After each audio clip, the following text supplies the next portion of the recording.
Everything changes for you the moment your credit score hits 680. Most home buyers think that they need a perfect credit score of 760 or above to even start looking for a home. So they sit and wait instead of taking action. Meanwhile, the home they just favored it on Zillow was bought by somebody with a worse credit score and on better terms. What most people don't realize is that there's a couple technical reasons why having a credit score of specifically 680 or better helps when buying a home. And I know this because I'm a mortgage expert who's helped over 500 families buy homes even when they thought their credit score wasn't perfect. So we're gonna cover why everything changes the moment your credit score hits 680 or better, starting with the study of what interest rates do from 500 credit score all the way up to 800. Because don't take my word for it, I'm gonna show you. So I did mention that you could have a credit score as low as 500 and get a mortgage. Now, it doesn't mean that obviously is the best, but it shows you that there's a wide range of different credit scores that you can have. So the lower you go, generally speaking, the more it's gonna cost you. So the question isn't, can I qualify? It's where on the credit curve do my savings not give me the best bang for the buck? And the answer is hiding in plain sight on every lender's rate sheet. So let me show you. So this is the FHA pricing of a loan that, again, FHA is very flexible when it comes to credit scores. And don't worry, I'm gonna talk about conventional as well, just in case you're interested, which is a different flavor of loan product. So what I did was I priced out with 30 different lenders from 500 credit score all the way up to 760, 800 plus, all in one chart. So you can see the credit score on the bottom, that's this bottom line right over here. And then the interest rate is the one on the side right over here. And that's the line going, up and down. So as I go from the left with a lower credit score of 500 to 560, so going from 500 to 560, like I mentioned, the interest rate is around 6.875%, okay? So I'm just recording this video. Obviously in the future me, future you, rates, hopefully fingers crossed, go down to 5 and sometimes at 4%. But again, this is more of like teaching the concept. So the interest rate number isn't necessarily that, actually it is important, right? But at the end of the day, it is important. So I'm trying to show you the trend, right? So the trend usually sticks whatever the interest rates do as they go down, up, etc. Then let's go to 580 to 600 and 620. Obviously see there's a massive drop there as well, right? Which is good. Then you see a flat line from 620 to 640 and to 660. So this is where it gets really interesting now, okay?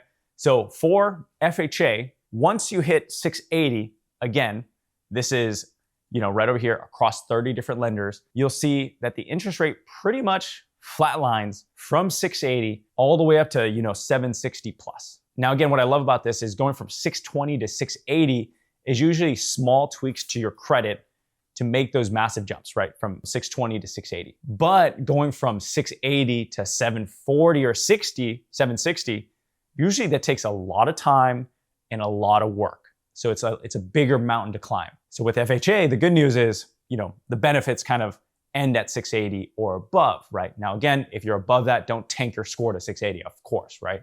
But what I'm trying to say is you get the best bang for the buck once you get above 680. Now, this is for an FHA loan. So you might be wondering, what happens if there's like a different loan product, like conventional? Does the 680 cliff still hold true? Let's find out. So real quick, if you're close to 680 or even above the 680 cliff that we're talking about, I built a free homebuyer readiness quiz. It takes less than 30 seconds so you can find out if you're ready. There's no credit check at all. And at the end, you'll get a game plan on how to get ready and videos to solve the specific constraint. It's completely free and my gift to you. If you're interested, check it out in the link down below. So talking about conventional, when you put less than 20% down on a conventional loan, you pay something called PMI or private mortgage insurance. It's just a fancy word for monthly insurance that protects the lender if you stop paying.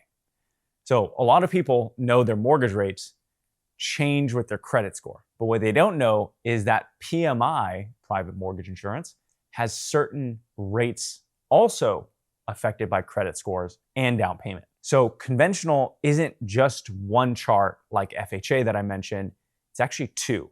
The reason why I showed just for FHA, just one chart, is because FHA rates do change with the credit score, like you saw in the 680 cliff, But with mortgage insurance, it kind of just stays like a flat line. It's just the same whether or not you have a 600 all the way up to an 800. It's kind of crazy, but it's a different story with conventional. So let me walk you through both of them. So this is the conventional interest rate chart by credit score, so similar to the FHA one, but this time we're showing you conventional. And I'm gonna show you another chart with private mortgage insurance, because guess what? Spoiler alert, private mortgage insurance changes with interest rates as well. So I think you're gonna wanna see that chart as well. So let's start with 620, and 620 is about the bottom number for conventional. Technically, you can get a conventional loan without credit scores, but that's beyond the scope of this video. So 620 is the bottom. You can see 7.375%. Again, same, landscape here, right? Credit scores at the bottom line, interest rates, the up and down arrow, okay? 660 is at 6.75%. 680 is at 6.625%. So you can see that, slow trickle down, but obviously from 620 to 660, there's a massive jump. Then it keeps going down. 720 is at 6.5%. 800 is at 6%, okay? So the curve is more like a more gradual one compared to FHA. So you can clearly see that there's not like a massive cliff. It just, slowly trickles down, right? The higher your credit score goes. So if you only looked at the interest rate, the mortgage rate, right? You might think, okay, the higher I go, the better I do. Let's just keep grinding all the way to 800. But that's only half the picture. This is the PMI chart, or private mortgage insurance chart, with the same loan, 10% down, conventional, etc. So from 620, you're paying an extra 1.08% of private mortgage insurance a year in PMI. That's a significant amount of money, okay? 660, you're at 0.92%. So that's still, again, very expensive. And then look at 680, right over here. We went from 0.92 down to 0.54%. That's a 40% cut in private mortgage insurance. Pretty much like, bam, right there. So for 20 points on your credit score, massive benefit on private mortgage insurance. So this is the biggest single jump on this entire chart. I mean, you can clearly see it, right? And it happens at 680. After 680, yes, private mortgage insurance keeps getting better and dropping, but slowly, okay? So 700 is at 0.44, 720 is at 0.36, and then 760 is right over here is at 0.21%. So most of the savings, as you can see, happens from that 660 to 680 jump. Now this is where it gets spicy, okay? I'm gonna combine the charts together. And this is what most people don't even ever see. Not even like mortgage people know about this, right? So like I mentioned, we're gonna add the interest rate, the 30-year fixed mortgage rate for conventional, plus PMI on top of it, and that'll get you the true cost, okay? So we're gonna start with the credit score line right over here, and we're gonna start at 620. Up and down arrow, like I mentioned, is gonna be your interest rate. 620 is at 8.455%. Wow. If you have 620 credit score, definitely, unless you're putting like a crazy down payment, go FHA, okay? Meaning if there's no way to get to 680, then FHA would be a better if you're just sticking with 620, okay? 660 is at 7.67%. Obviously a big jump, cool. 680, 7.165%.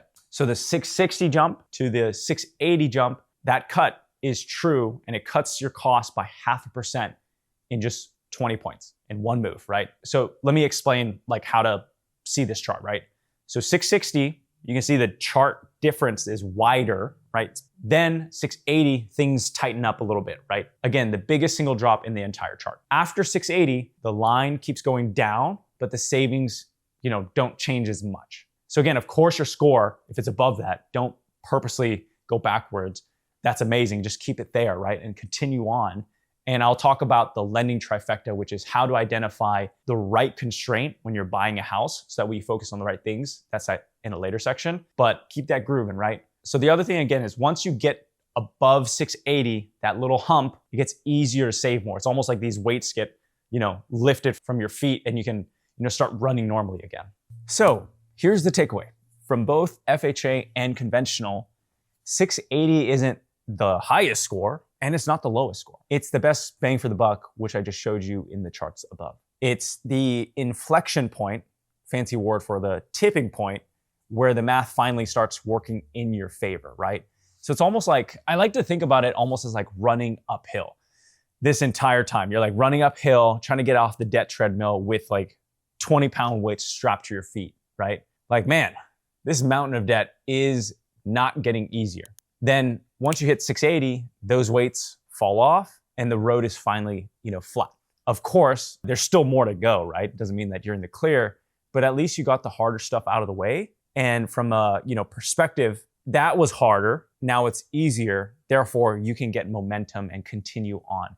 That's the point of the 680 cliff. And here's the part that surprises pretty much everybody. The savings from 680 don't just stop at your mortgage. This is something I actually want to talk about. There's a second financial unlock that happens right around that 680 mark and it has nothing to do with your home loan, and it's hiding in your mailbox. Before we go check our mailbox, if you found value out of the video so far, I built a free homebuyer readiness quiz. It takes less than 30 seconds, so you can find out if you're ready, and there's no credit check at all. So you can keep building your credit score from 680 or even higher. And you get videos like this, but a little shorter and condensed to solve the specific constraint. So if you're watching this far in the video, you'll probably like my videos. And again, it's completely free and my gift to you.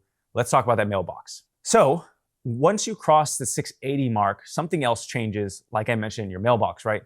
It starts filling up with those credit card offers. Now, I know some of you watching this video where maybe your credit score was below 600, you definitely weren't getting those credit card offers, right? Well, if you were, they were gonna be like these scammy, 50% interest rate, like personal loans or something like that, right? But once you get to that 680 mark, you start trickling in some of those like, hey, we'll give you 6 months, 0% interest for a little bit. So those junk offers actually start becoming a little more useful, right? And here's why this matters more than people realize, right? This is how I'd want to think about it. So if you have high interest credit card debt right now, say 24, 28, or even 30%, APR, every month your minimum payment is pretty much all interest, right? So you're running on this debt treadmill, paying every month, but the balance that you have stays the same or barely moves. And then you lose momentum and you're like, is this ever going to end? And like I said, the more interest you pay, the harder it is to actually save for a house or save for anything else.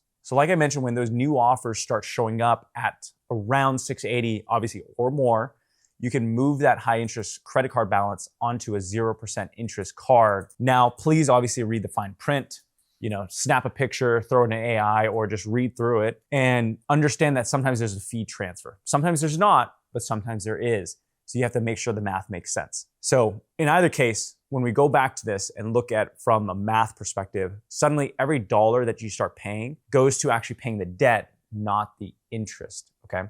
So you pay it off way faster. Now, again, this doesn't mean you go open up the credit card and you have that $10,000 credit card balance, then you go get a 0%, then you go up and open up an extra $5,000 of credit card debt.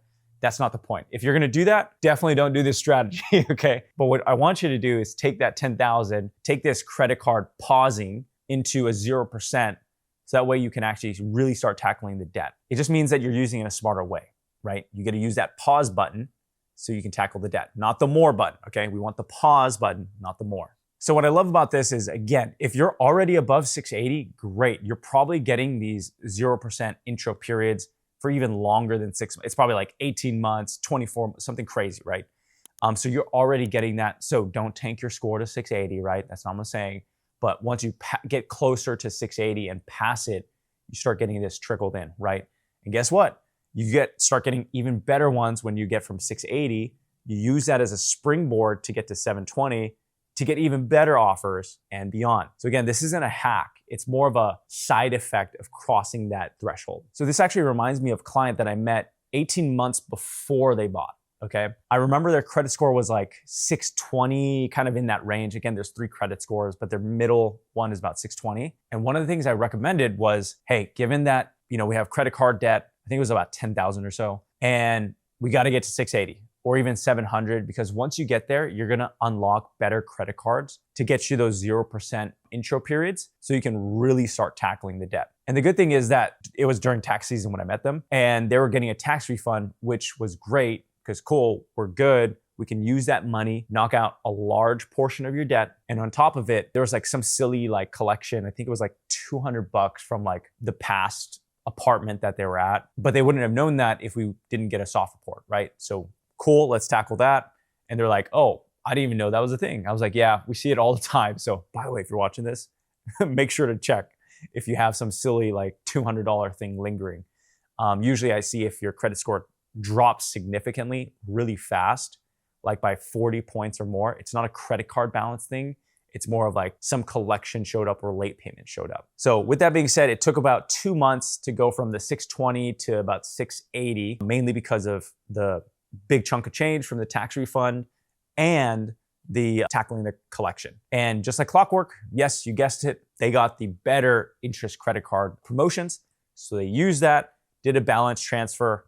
I think for this one, there wasn't any extra fees to do that transfer, which was great. So we did that transfer, and then the remaining balance was about $9,000. And it was, so obviously it was paid down, but it was still above that 50% utilization, even with the tax refund. So basically every single paycheck, we would take about $500 a month to pay down this principal, because remember it's 0%. And then closer to about a year passed by and they were finally below 50%, which meant that their score jumped up to 720. And you guessed it, better credit card offers. And in that situation, instead of like opening up more credit cards, they were able to refinance their car loan to a shorter term. So instead of like 4 years, I think they went 3 years, and dropped their rate by a few percentage points or something like that. All in all, their monthly payment for their car loan went down by $200 a month, which is good, right? So that was done. Then we focused on saving more money for their closing costs and, a little bit more for their down payment. So again, instead of making that aggressive principal, we just took that $200 because they saved that from the car, right? And then we did that to pay off the debt, remaining debt. And then the extra money, cash flow that they had went straight to saving up for their down payment or bigger down payment and stuff like that. So all in all, what I basically just walked you through, by the way, is what I call the lending trifecta. Excuse if I talked really fast and the numbers were a little crazy, but really passionate about this type of stuff. So the lending trifecta, which is a framework that I developed that I use to identify what's the actual constraint with someone's purchasing power, right? The lending trifecta is income, credit, and savings, right? 3 pillars. You basically figure out which one's the constraint, like holding back the whole buying power system. You focus all your attention on that. Once that's fixed, we can move on to the next thing. So without using this framework, what could have happened is maybe they were chatting with somebody who didn't have the, lending trifecta framework, is they try to go from a 620, or if they try to do it themselves, 620 is like, oh, I need to get all the way up to 680 or 800 or whatever. Imagine if that took them 3 to 4 years, right? And by waiting, that might have had their cost of the house go up. And on top of it, they might not have been saving enough in the meantime, right? So that's what happens if you don't have the right framework. The lending trifecta allows you to get the buying constraints out of the way so we can actually look for a house, okay? So it doesn't mean you need to buy a house today. It just means that you've eliminated all the constraints and blockages so you can look for the right house at the right price. So all in all, that's what I wanted to chat about, why the 680 cliff is such an important number. Hopefully the study that I did was helpful for you to visually see it. So like I said, I like to make the best videos in the mortgage education space. So if you like this, give it a like, subscribe, or even leave a comment what you want to watch next, or if you enjoyed it. So that way I can make more videos like this. And also YouTube is recommending this video right over here. So give it a click. I'll see you there. I'll catch you on the next one.